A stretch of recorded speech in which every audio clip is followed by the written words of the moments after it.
mes 5 enfants, je les ai suivis, je les aidais pour faire leurs devoirs. Je les mettais au lit à 8 heures du soir. La fonction de mère doit passer avant la fonction de femme politique. Simone Eivé Gbagbo est cofondateur du Front populaire ivoirien FPI, parti au sein duquel elle a longtemps occupé le poste de vice-présidente. Son rôle de femme, l'assumer, a toujours été pour elle une priorité. De temps en temps, je les envoie au cinéma, etc. Les enfants sont heureux. Les enfants, il ne faut pas grand-chose pour les rendre heureux. Il faut justement qu'ils sentent que maman est là.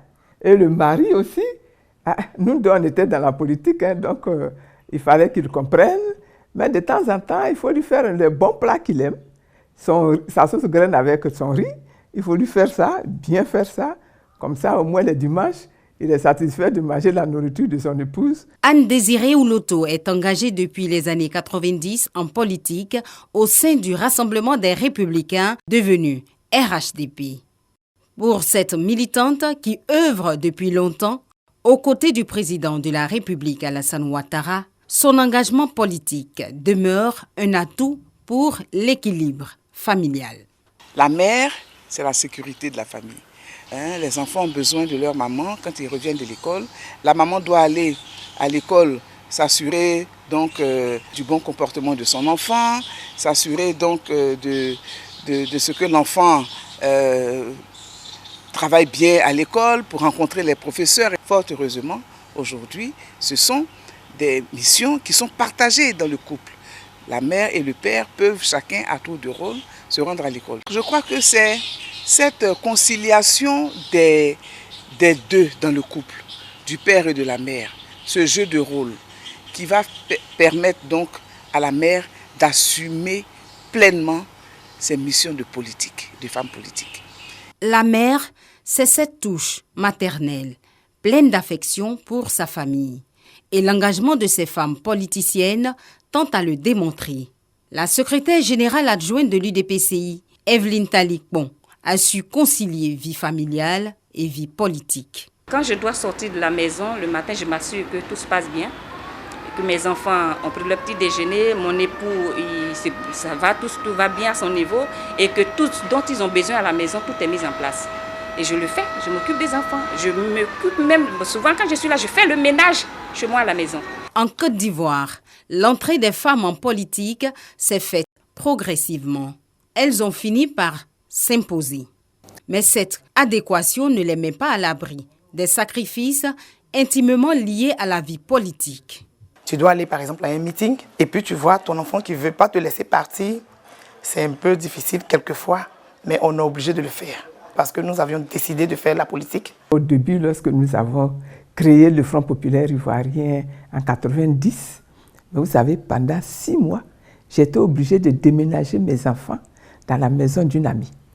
Parce qu'on recevait ici des Ivoiriens qui étaient intéressés par ces projets politiques. En 2000, quand il y a eu les élections, mon candidat a appelé à descendre dans la rue.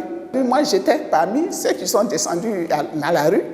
Et arrivé quelque part, on a rencontré un barrage de militaires. Bon, quand ils ont fait la sommation, tout le monde courait. Moi, je suis resté là, mais il y a un qui est venu me faire un crochet. Puis je suis tombé. Et il a commencé à me chicoter. Et il me chicote et je dis, ah Seigneur, viens à mon secours. Seigneur, viens à mon secours. Il dit, mais pourquoi c'est le Seigneur que tu appelles? Est-ce que c'est le Seigneur qui t'a fait venir dans la rue? Toi, une mère de famille, au lieu de rester pour t'occuper de tes enfants, tu cherches quoi dans la rue ici? Je dis, si je suis dans la rue, c'est pour l'avenir de mes enfants. Quand la femme est convaincue de ce qu'elle fait, rien ne peut l'arrêter. Conjuguer vie politique et vie familiale n'est pas chose aisée.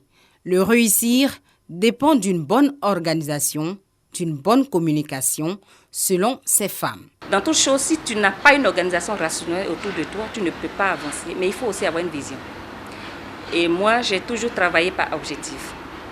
Que ce soit au niveau politique, que ce soit au niveau du foyer, que ce soit même au niveau de mes entreprises, je fais de sorte qu'il n'y ait pas vraiment, qu'on ne sente pas mon absence. Il faut savoir faire la part des choses. Il faut communiquer, il faut rester à l'écoute de sa famille Et donc, il faut les emmener à comprendre l'importance de ce qu'on fait. Malgré les barrières de tous ordres, les femmes ont toujours su tirer profit des avantages liés à leur fonction de mère et de femme politique. Les barrières existeront toujours pour empêcher la femme de s'engager pleinement dans la politique, mais il faut le courage. Être mère et faire de la politique, je pense que ça va de soi. C'est le prolongement de notre état de femme, de notre statut de mère. Et moi, je suis bien jalouse de cela et je compte donc mettre à profit mon positionnement de mère dans ma vie politique et dans tout ce que j'entreprendrai au service de ma nation. La nation compte énormément. Il faut mettre la nation avant ses intérêts personnels. Parce que quand vous avez mis la nation, vous avez ennobli votre investissement. À partir de ce moment-là, tout ce qui peut vous arriver après là, vous êtes armé spirituellement, intellectuellement, moralement, vous êtes armé pour supporter et pour tenir. Voilà, c'est ça que je leur donnerais comme conseil. Il ne faut pas se lancer dans un projet quand on n'a pas de maîtrise d'abord de son projet. Le terrain politique en Côte d'Ivoire reste dominé par les hommes, mais les femmes gardent l'espoir de changer la donne. L'adoption de la loi sur la parité est celle qui favorise la représentativité de 30% de candidates dans les assemblées élues, devrait les y aider.